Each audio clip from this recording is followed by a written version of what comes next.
Hello students, welcome to online study English medium standard 7। Students, आज हम हिंदी निबंध लेखन करेंगे। स्टूडेंट्स, हिंदी निबंध लेखन लिखने से पहले, समझने से पहले हम हिंदी के भाषा के निबंध की परिभाषा को सीखेंगे। तो चलिए हम हिंदी निबंध की परिभाषा सीखते हैं। निबंध गद्य रचना को कहते हैं जिसमें किसी विषय का वर्णन किया गया हो। जो निबंध है वह एक गद्य रचना कहा जाता है जिसमें किसी भी विषय के ऊपर वर्णन किया गया हो। निबंध के माध्यम से लेखक उस विषय के बारे में अपने विचारों और भावों को बड़े प्रभावशाली ढंग से व्यक्त करने की कोशिश करता है। अर्थात निबंध के माध्यम से लेखक जिस भी विषय के बारे में निबंध लिख रहा हो उसमें अपने विचारों और भावों को बड़े ही प्रभावशाली ढंग से व्यक्त करने की कोशिश करता है।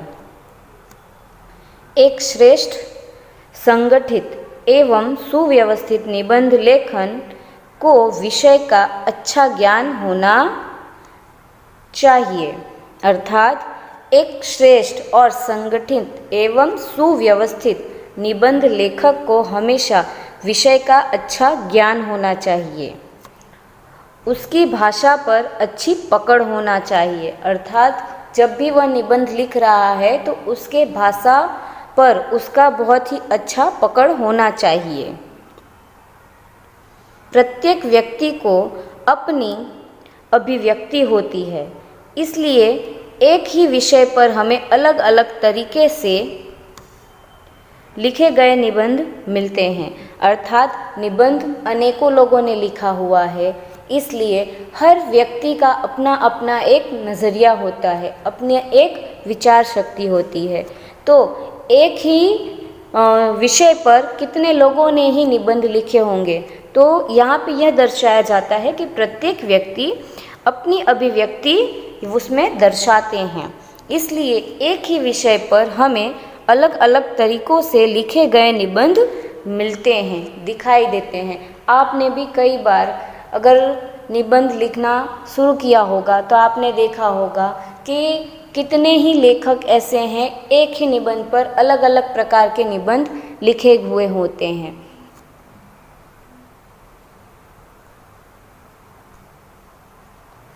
चलिए, आज का हमारा विषय है मेरे सपनों का भारत।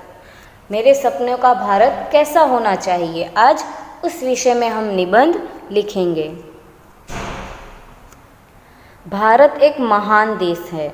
यह आप सबको भी पता है कि हमारा भारत जो देश है वह एक महान देश है जहाँ विभिन्न जातियों और धर्मों के लोग शांति से एक साथ रहते हैं।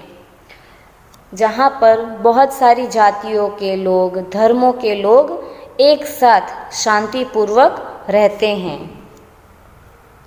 हालांकि कुछ चंद लोग अपने स्वार्थों को पूरा करने के लिए अपने ही देश के लोगों को भड़काने की कोशिश करते हैं।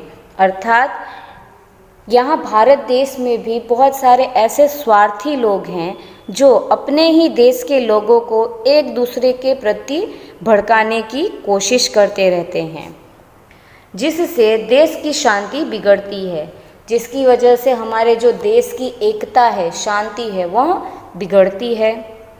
मेरे सपनों के भारत में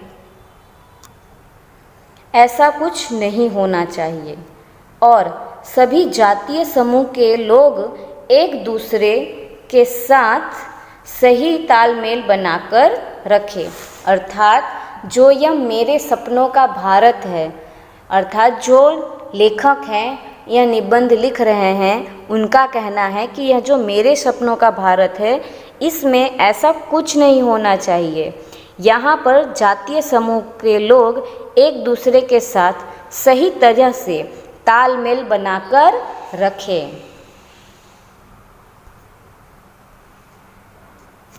आगे, मैं कल्पना करता हूँ कि भारत का आर्थिक और सामाजिक जीवन सभी प्रकार से भ्रष्टाचार से मुक्त होगा और सुख समृद्धि से परिपूर्ण होगा।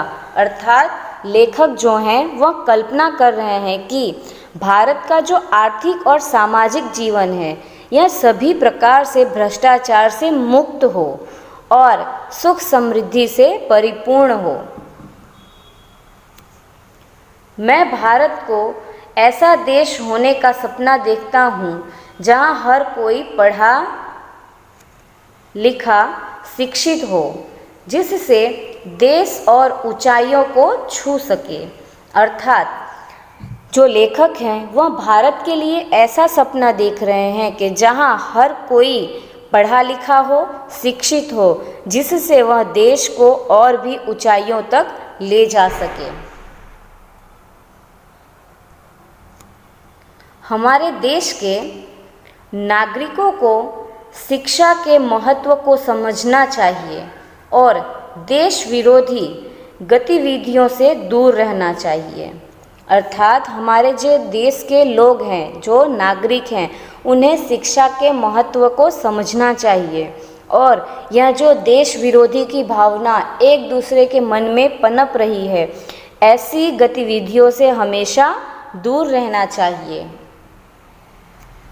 अच्छी शिक्षा से ही उन्हें खुद आभास होना चाहिए कि उनके देश के लिए क्या सही है और क्या गलत। अर्थात जब हम शिक्षित होंगे और शिक्षा के महत्व को समझते रहेंगे, तब शिक्षा के से ही हमें यह खुद ही आभास होने लगेगा कि हमारे लिए क्या सही है और क्या गलत है, हमारे देश के लिए क्या सही है और क्या गलत है, इसमें हम फर्क पहचान सकेंगे।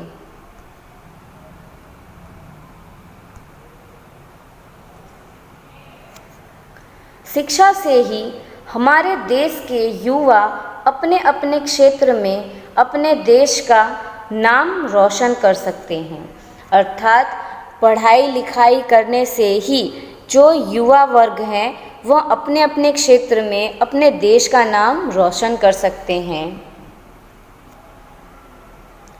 हमारे नागरिकों को ये भी सुनिश्चित करना चाहिए कि छोटी उम्र में ही बच्चों को नौकरी ना करवाकर बच्चों को शिक्षा और उनका अधिकार मिले। अर्थात हमारे देश के जो नागरिक हैं उन्हें यह भी जानना चाहिए कि छोटी उम्र में बच्चों से नौकरी न करवाएं, अर्थात उन्हें बाल मजदूरी न करवाएं, बच्चों को शिक्षा और उनका अधिकार दें ताकि वह बड़े होकर अपना और अपने देश का नाम रोशन कर सके।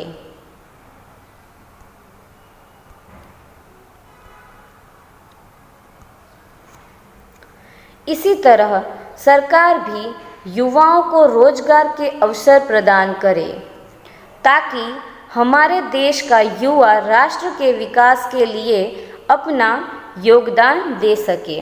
अर्थात इसी तरह सरकार को भी युवाओं को रोजगार के अवसर देने चाहिए ताकि हमारे देश का जो युवा है वह राष्ट्र के विकास के लिए अपना योगदान हमेशा दे सके। बेरोजगारी से मुक्त होकर मेरा देश 21वीं सदी में विश्व के महान देशों की सूची में शामिल होगा।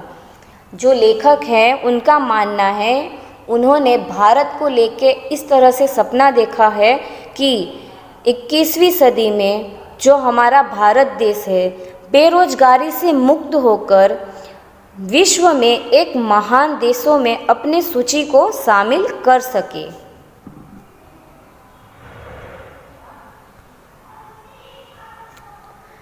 भारत में एक महान राष्ट्र बनने की पूरी क्षमता है। अंत में चाहता हूँ कि भारत विश्व शक्ति के रूप में उभर कर आगे आए, जिसके लिए हम सभी को मिलकर अच्छी सोच के साथ आगे बढ़ना होगा।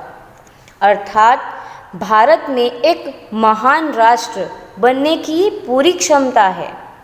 अंत में लेखक लिख रहे हैं कि अंत में मैं चाहता हूँ कि भारत विश्व शक्ति के रूप में उभरकर आगे आए, अर्थात यह जो एकता है वह एक साथ मिलकर एक शक्ति बने और उभरकर आगे आए, जिसके लिए हम सभी को मिलकर अच्छी सोच के साथ आगे बढ़ना होगा।